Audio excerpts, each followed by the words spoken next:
अब आपकी शरण में आ गया हूं। जो मनुष्य एक बार कह देता है, राम जी कहते हैं मैं उसकी जीवन भर रक्षा करता हूं, ये मेरा व्रत है। अब आप कहिए इसमें कौन रुपया खर्चा है? हो केवल शरणागत हो जाइए, 100 बीमारी की एक दवाई। हमारे पूज्य महाराज श्री का विश्व प्रसिद्ध पद है, आप सब लोग सुने होंगे। हमारे साथ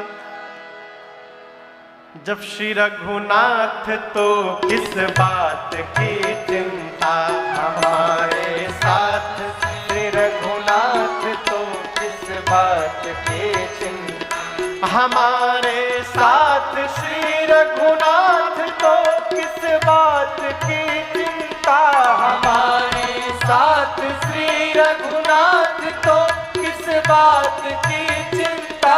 शरण में हाँ, शरण में हाँ, शरण में रख दिया जब माथ तो किस बात की चिंता, शरण में रख दिया जब माथ तो किस बात की चिंता। हमारे साथ श्री रघुनाथ तो किस बात की चिंता, हमारे साथ श्री रघुनाथ तो किस बात की चिंता। किया करते हो तुम दिन रात क्यों बिन बात की चिंता, किया करते हो तुम दिन रात क्यों बिन बात की चिंता, किया करते हो तुम दिन रात क्यों बिन बात की चिंता, किया करते हो तुम दिन रात क्यों बिन बात की चिंता। तेरे स्वामी तेरे स्वामी को रहती है तेरी हर बात की चिंता, तेरे स्वामी को रहती है तेरी हर बात की चिंता। हमारे साथ श्री रघुनाथ तो किस बात की चिंता।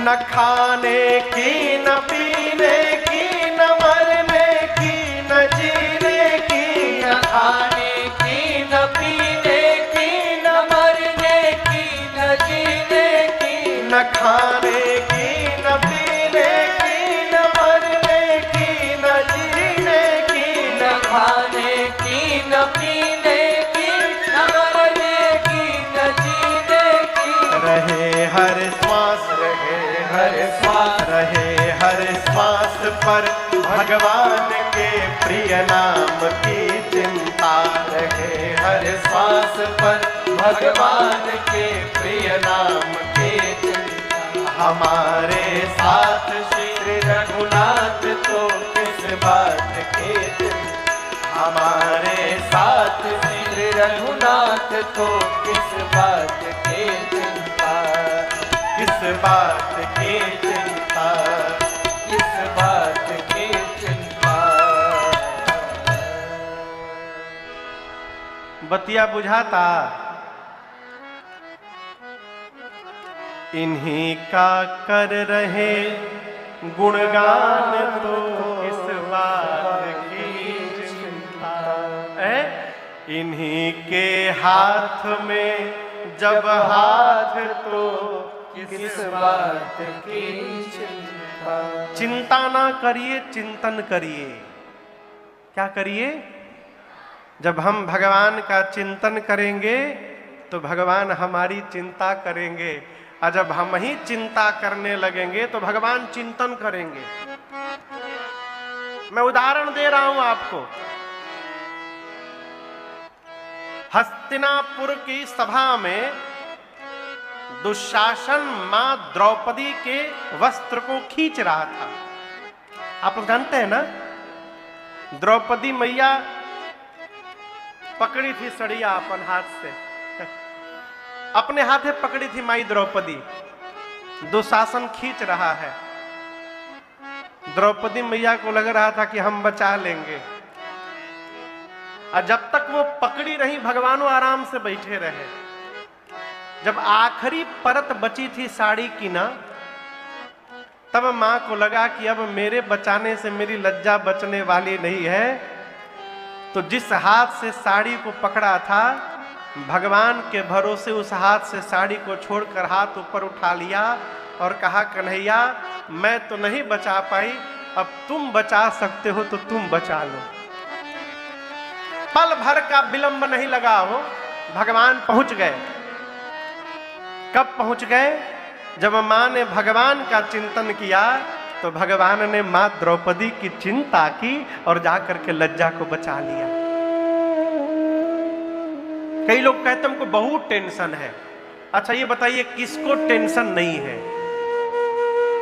देखिए किसी महापुरुष के श्रीमुख वचन में कह रहा हूं, यदि आपके जीवन में कोई समस्या नहीं है, इसका अर्थ आप गलत मार्ग पे चल रहे हैं।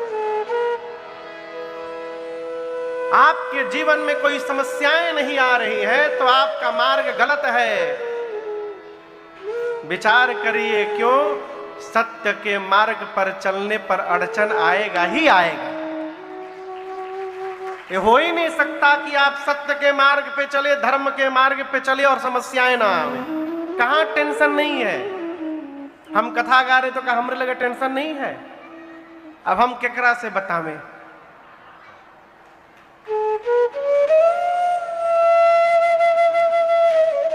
एक आदमी अपने सेठ जी के पास जाकर बोला, सेठ जी अब हम नौकरी में नहीं रहेंगे, हम नौकरी छोड़ देंगे, हम 10 साल हो गया अब बर्दाश्त नहीं कर पा रहे हैं। बोले क्यों छोड़ दोगे? तो बोला सेठानी जी ने हमको आज मार दिया। तो सेठ जी एक चटा और खींच के मारे। बोले कितने साल से हो तुम? बोला 10 साल से। बोला 25 साल।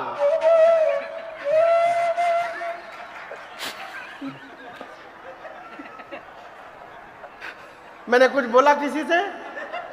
चलो जाओ नौकरी करो। जहां जाइएगा वहीं समस्या है। आप दर्शन करिए, यदि आपसे पूछा जाए आपके जीवन में कोई समस्या है कहिए, तो इस प्रश्न के 2 ही उत्तर होंगे, या तो है अथवा नहीं है। आप लोग पहले वाला उत्तर बोलिएगा, है। ठीक है ना? हाँ। क्या आप लोग के जीवन में कोई समस्या है? जोर से कहिए, है। अच्छी बात, अच्छी बात। अब है तो इसका भी एक नया प्रश्न और उसके भी 2 उत्तर हैं। क्या आपके जीवन में जो समस्या है उस समस्या का समाधान आपके हाथ में है? इसके भी 2 उत्तर, या तो है या नहीं है। ठीक ना? आप लोग पहले वाला बोलिएगा, है। मैं बोल रहा हूं ना, इसलिए पहले वाला बोलिएगा, है। फिर से आइए, क्या जीवन में कोई समस्या है? जोर से कहिए, है। समस्या है तो क्या समस्या का समाधान आपके हाथ में है? तो किस बात का टेंशन? यदि समस्या का समाधान है तो समाधान करिए। अब दूसरा वाला बोलिएगा, नहीं है समाधान। ठीक ना? आइए फिर से आइए, क्या जीवन में कोई समस्या है? क्या उस समस्या का समाधान आपके हाथ में है? तो किस बात का टेंशन? आप समझिए, बड़ा गूढ़ विषय है। यदि समस्या का समाधान है तो समाधान करिए, क्यों रोना? और जब समस्या का कोई समाधान नहीं है तो फिर क्यों रोना?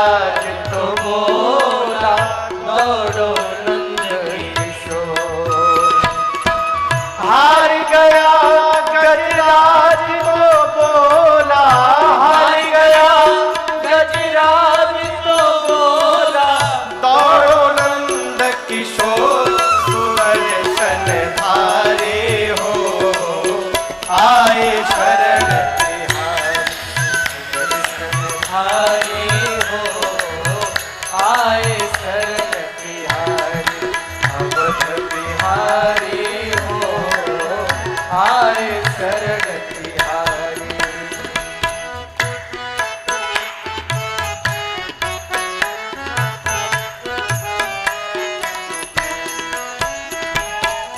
हिरणाकुश प्रहलाद को जब बांधा खंभे के साथ। हिरणाकुश प्रहलाद को जब बांधा खंभे के साथ। तब बोला प्रहलाद कहाँ हो आओ दीनानाथ। तब बोला प्रहलाद कहाँ हो आओ दीनानाथ। तब बोला प्रहलाद कहाँ हो। तब बोला प्रहलाद कहाँ हो। अब आओ दीनानाथ भगत हितकारी हो आए शरण तिहारी। हितकारी हो आए शरण तिहारी। अवध बिहारी हो आए शरण तिहारी। अवध बिहारी हो आए शरण तिहारी। महिमा भारी हो आए शरण तिहारी। महिमा भारी हो आए शरण तिहारी।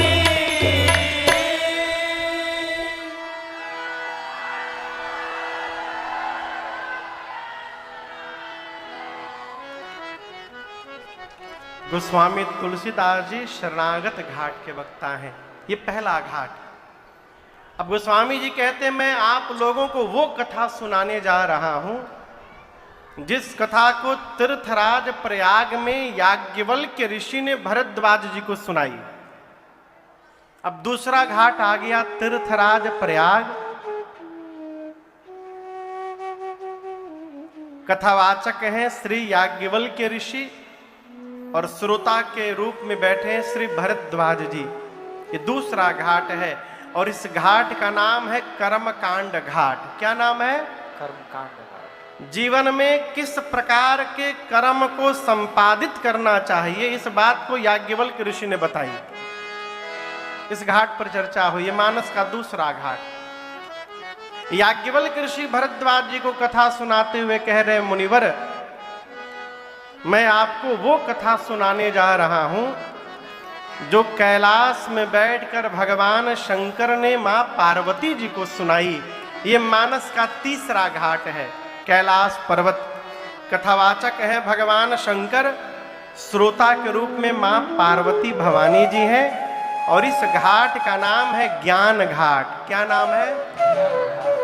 मानस जी में ज्ञान की जितनी बातें हैं सब भगवान शंकर ने सुनाई है। आपको उदाहरण देता हूं एक दो चौपाई।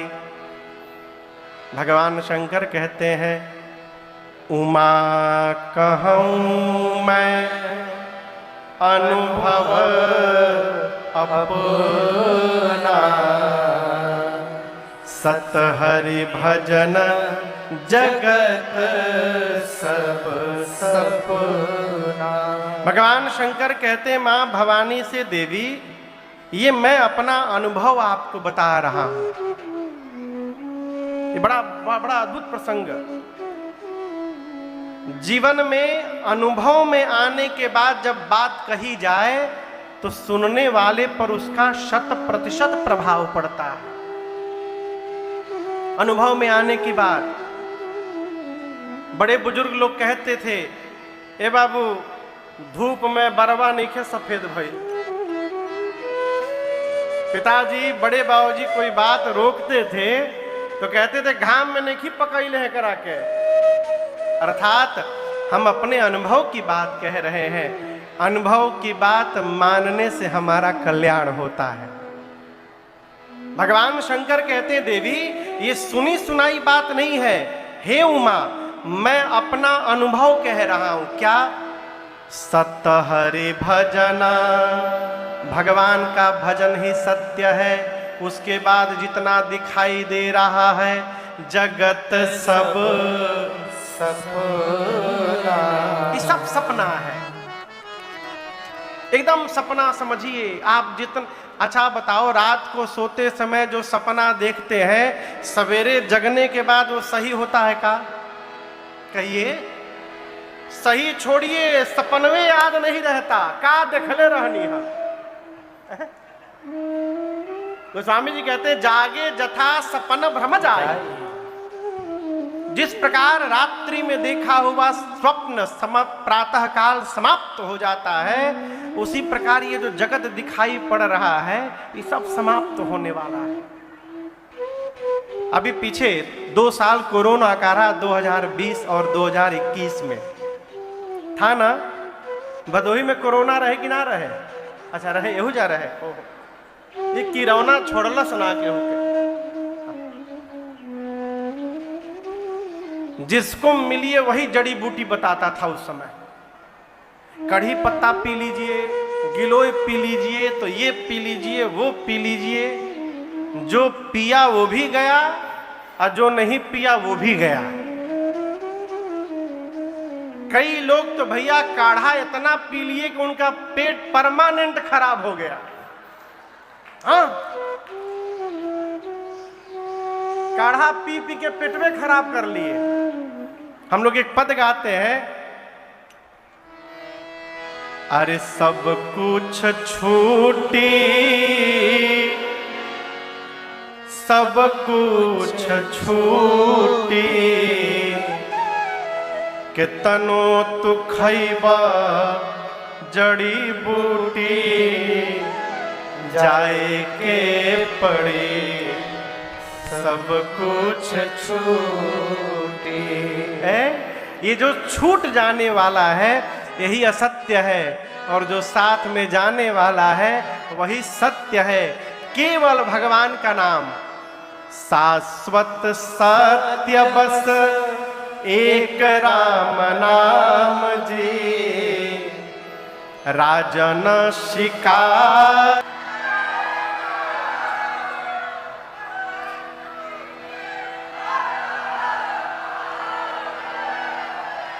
हर हर महादेव तो ठीक है, ये बतिया बुझाया अभी जो हुआ है। अरे कितनो तो खैबा जड़ी बूटी, जाए के पड़ी सब कुछ छू। जीवन में क्या नित्य है और क्या अनित्य है, यही जान लेना ज्ञान है। किताब पढ़ लेना ज्ञान नहीं है, भ्रम से बाहर रहिएगा। किताब पढ़िएगा तो जानकारी मिलेगी, सत्संग में आइएगा तो ज्ञान प्राप्त होगा। यही मूल अंतर है।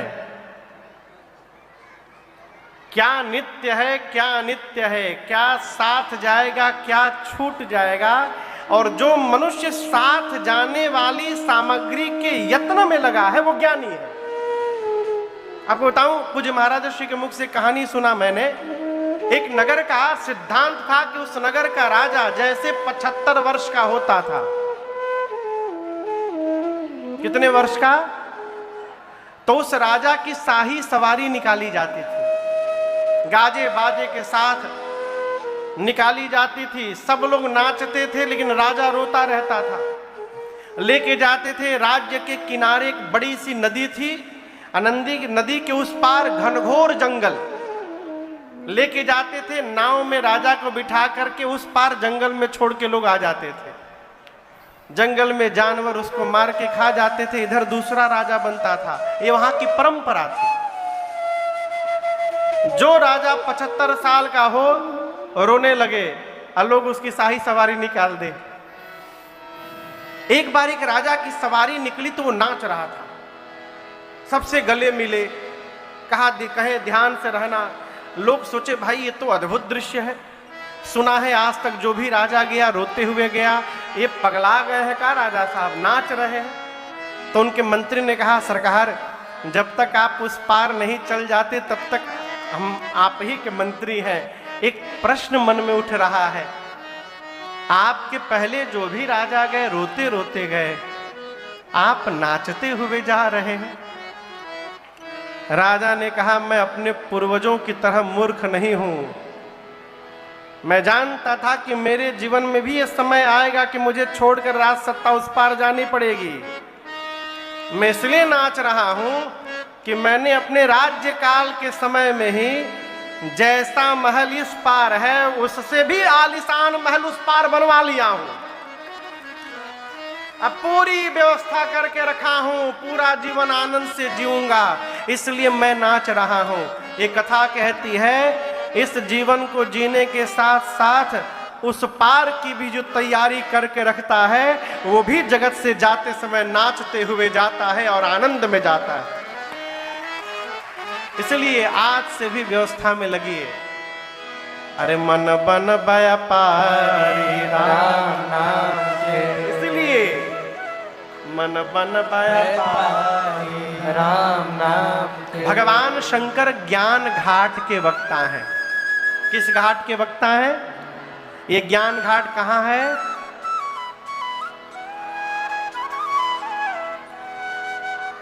पहले डिसाइड कर लीजिए, प्रयाग में है कि काशी में है कि कैलाश में है? कहां है? कैलाश में है। ज्ञान घाट कहां है? कैलाश में। भगवान शंकर वक्ता है, मां भवानी श्रोता है। ये मानस का तीसरा घाट है। अब भगवान शंकर कहते हैं, देवी मैं आपको वो कथा सुनाने जा रहा हूं जो नीलगिरी पर्वत पर कागभूषुंडी जी ने गरुड़ जी महाराज को सुनाई। अब मानस का चौथा घाट आ गया।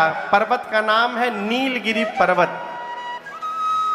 कथावाचक कौन है? कागभूषुंडी जी, कौआ महाराज, कौआ है, कथावाचक है।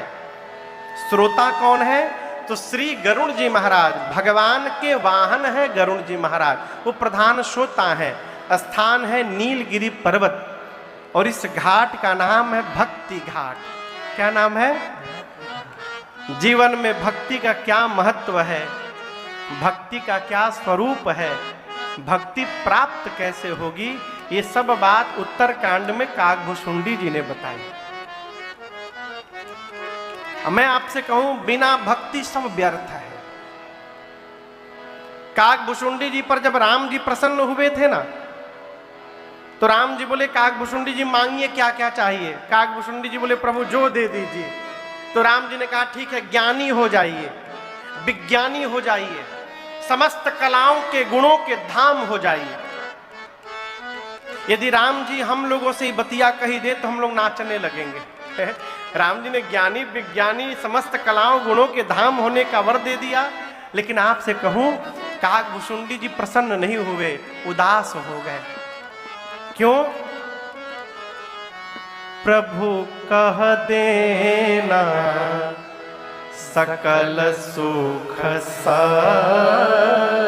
भगवान ने समस्त सुख देने के लिए कह दिया, परंतु भगति आपने देना न कही। लेकिन राम जी अपनी भक्ति देने के लिए नहीं कहे। अरे भक्ति नहीं मिला तो क्या हुआ, ज्ञान विज्ञान तो मिला है। लेकिन आप दर्शन करिए,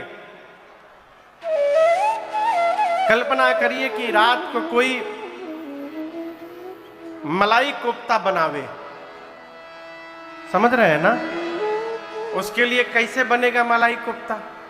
पनीर लावे, पहले उसको मिसे खूब बढ़िया से, उसको गोल गोल लड्डू बना के भीतर काजू किशमिश डाल के भैया ओके छान ले तेल में, फिर खूब बढ़िया उसका ग्रेवी बनावे। ग्रेवी में खूब बढ़िया धनिया पाउडर, जीरा पाउडर, हल्दी पाउडर, गरम मसाला और कौन कौन पाउडर पड़ता है, वो क्रीम भी डाल दे, गाय का घी डाल दे और कसूरी मेथी भी थोड़ा भुरभुरा दे उसमें, हाँ, खोआ भी डाल दे, खोआ भी डाल दे, सब डाल दे और उसमें कोफ्ता भी डाल दे पनीर वाला, निकाल करके खाए। स्वादिष्ट होगा ना? कहिए, स्वाद मिलेगा? पूछ रहा हूं, नहीं मिलेगा। क्यों नहीं मिलेगा? नमक तो डाला ही नहीं। नमक डाले थे क्या? नहीं। आप देखिए, सब मसाला डाल दीजिए, नमक न डालिए ना, कोई स्वाद नहीं मिलेगा। कसूरी मेथी भैया ना पड़े तब वो चली, खोआ ना पड़े तब वो चली, लेकिन नमक नहीं पड़ेगा तो चलने वाला। जिस प्रकार नमक के बिना व्यंजन व्यर्थ है, उसी प्रकार भगवान के भक्ति के बिना ये ज्ञान वैराग्य व्यर्थ है। इसका कोई मतलब नहीं है। जीवन में सब कुछ प्राप्त हो गया, भगवान की भक्ति नहीं मिली तो सब व्यर्थ है। इसलिए भक्ति की याचना करिए। ये भक्ति मिलेगी कैसे? जब हम भगवान की सेवा करके भगवान से कुछ नहीं चाहेंगे तो केवट भैया की तरह एक दिन हमको भी भगवान की भक्ति प्राप्त हो जाएगी। चौथे घाट का नाम है भक्ति घाट। कथावाचक है काकभुसुंडी जी, श्रोता है गरुण जी महाराज। ये मानस के 4 घाट। अब 5वां घाट अभोली का ही पंडाल है, ये पंचम घाट। यहां वक्ता बना के ठाकुर जी ने राजन को बिठाया है, श्रोता बन के आप लोग बैठे हैं। मैं कौन सी कथा गाऊंगा? तो चारों घाटों पर चारों वक्ताओं ने जो कथा गाई है, जितना मैंने सुना है और जितनी मेरे पर भगवत कृपा है, इन सबको मिला करके मैं आपको यहाँ से सुनाने का प्रयास करूँगा। और इस घाट का नाम है प्रेम घाट। मैं प्रेम से कथा गाऊंगा और आप प्रेम से सुनने का प्रयास करिएगा। सभी वक्ताओं ने कथा से पहले कथा की महिमा गाई। मेरे पूज्य महाराज श्री के श्रीमुख से मैंने जो सुना है आपको सुनाऊं। इसे श्रवण कर मिट जाती है। किसे श्रवण करके? ये कथा श्रवण कर मिट जाती है, 100 जन्म जन्म की व्यथा हो। जय जय राम कथा, जय श्री राम कथा, जय जय राम कथा, जय श्री राम कथा। इसे श्रवण कर मिट जाती है, इसे श्रवण कर मिट जाती है, कथा श्रवण कर मिट जाती है, कथा श्रवण कर मिट जाती, 100 जन्म जन्म की व्यथा हो। जय जय प्रतीति होई नहीं प्रीति। गोस्वामी तुलसीदास जी कहते हैं भगवान की कथा कामधेनु है, अर्थात जो भी कामना करिएगा ये कथा आपकी मनोकामना पूर्ण करेगी। राम जी की कथा सज्जनों के लिए संजीवनी बूटी है। राम कथा संजीवनी बूटी है, सज्जनों के लिए अमृतमयी चूर्ण है। याज्ञवल्क्य ऋषि कहते हैं मोह रूपी रात्रि से जगाने के लिए राम जी की कथा मोह को समाप्त करने वाली है। यदि मोह महिषासुर का रूप धारण कर ले तो ये कथा काली मां के समान है जो उस महिषासुर का वध कर दे। राम जी की कथा चंद्रमा के अमृत के समान है जिसको संत रूपी चकोर सदैव पान करते हैं। भगवान शंकर कहते हैं मां भवानी से देवी राम जी की कथा कुल्हाड़ी है। कुल्हाड़ी समझते हैं ना? यहां क्या बोलते हैं भदोही में?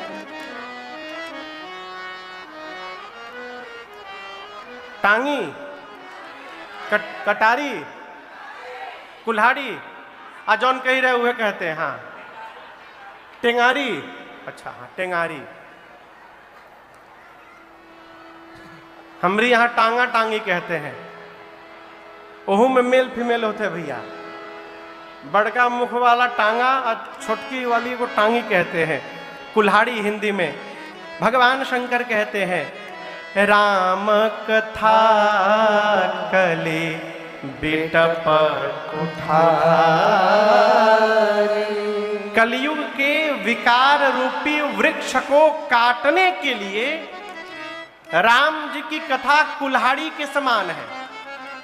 अर्थात जिसके पास कथा रूपी कुल्हाड़ी रहेगी उसके जीवन में विकार के वृक्ष बचने वाले नहीं है। ये कथा रूपी कुल्हाड़ी ही काट करके समाप्त कर देगी। आगे भगवान शंकर कहते हैं अभी जो आपने किया, क्या किया एक बार फिर से करिए। हाँ बजाइए बजाइए, जोर से बजाइए। हाँ यही भगवान शंकर कहते हैं राम कथा सुंदर करता। देवी राम जी की कथा हाथ की सुंदर ताली है। मां ने कहा, प्रभु कथा की तुलना ताली से क्यों कर रहे हैं? शंकर जी पूछे, अच्छा देवी आप बताओ, कैलाश में यदि बहुत सारे कबूतर आके बैठ जाएं और आप धीरे से वहां जाएंगी और जाकर आपने एक बार ताली बजा दिया तो क्या होगा? कहिए क्या होगा? कबूतर उड़ जाएंगे। बाबा कहते हैं, देवी जिस प्रकार हाथ की ताली बजा दी जाए तो पक्षी उड़ जाते हैं, उसी प्रकार भगवान की कथा वो सुंदर ताली है जो जीवन में इस ताली को बजाता रहेगा, उसके जीवन से संशय के पक्षी अपने आप उड़ के चले जाएंगे, उसे कुछ करना नहीं पड़ेगा। संशय को यदि समाप्त करना है तो भगवान की कथा को श्रवण करिए।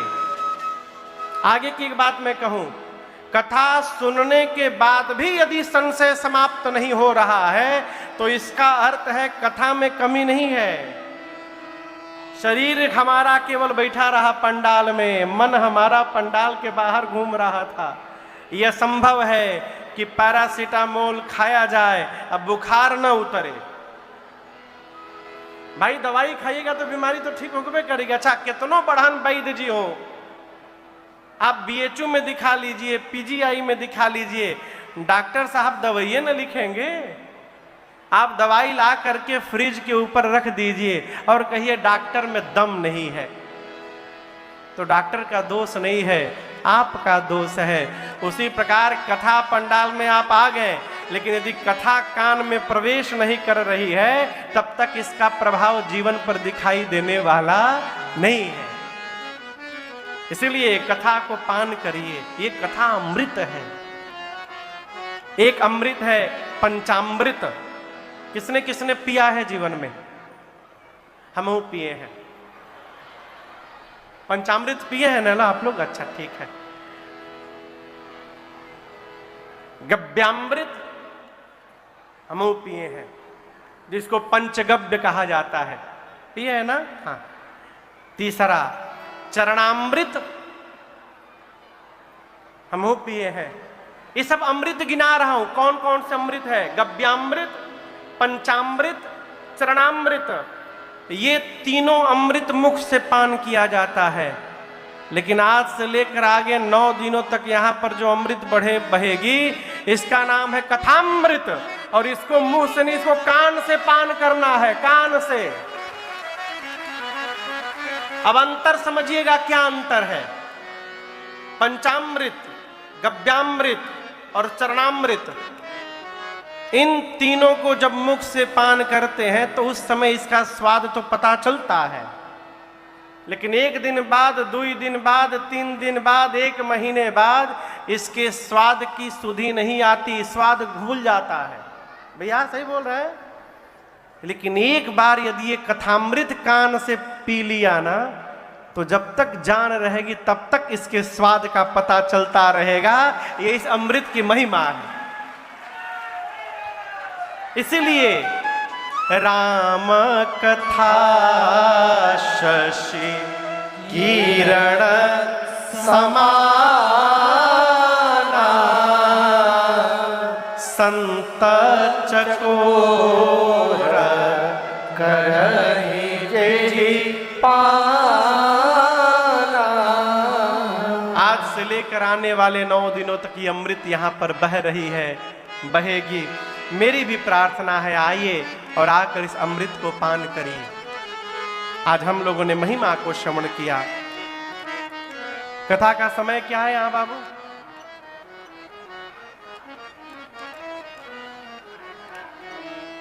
4 बजे से, 4 से 8 समय सही है? कोई बोल ही नहीं रहा है। कहा करिए 4 से 8, ठीक है?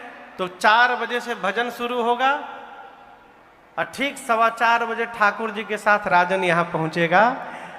कल हम और आप यहाँ पर भगवान शंकर और मां पार्वती के विवाह की कथा गाएंगे। तो आप लोगों से एक निवेदन है, कल कथा सुनने मत आइएगा। कल कथा सुनने मत आइएगा, कल भगवान शंकर के विवाह में बाराती बनने के लिए आइएगा और परिवार सहित आइएगा। और मैं आपको दावे के साथ कहना चाहता हूं, विवाह तो जीवन में बहुत देखे होंगे आप लोग, लेकिन कल जो विवाह का दर्शन होगा, ऐसा विवाह न आज तक कभी देखा होगा आपने, न कभी आगे देख पाइएगा। क्यों? इंटरनेशनल बाराती आएंगे कल, 2-3 आ चुके हैं। लल्ले भैया, हम जैसे आए, ये जो माइक में भैया लोग हनुमान चालीसा गा रहे थे, तो उसमें चिक चिक चिक चिक आवाज आ रही थी। तो जब ये आए माइक लगाने, तो हम पूछे भैया ये चिक चिक चिक चिक क्या बोल रहा है? बोले महाराज जी अब तक तो नहीं बोल रहा था, आप जैसे आए बोलने लगा। तो हम मुस्कुरा गए, लेकिन जानते हैं क्यों बोल रहा था? वो बाबा के कुछ बाराती दूर वाले आ गए हैं। तो बैठते मैंने निवेदन किया कि हाथ जोड़कर मन में कि देखा भैया, आज ब्याह होई ना, ब्याह के कार्यक्रम कल है, तो आज आप लोग आ गए हैं तो चुपचाप राम कथा के महिमा विमा सुनिए, आनंद करिए, और कल खूब विधिवत। तो कल उनकी पूरी पार्टी आएगी पूरे विश्व से, जितने भूत प्रेत अकटाऊ बकटाऊ हैं कल सब आएंगे, और हम और आप भी सम्मिलित होकर बाबा के विवाह का दर्शन करेंगे।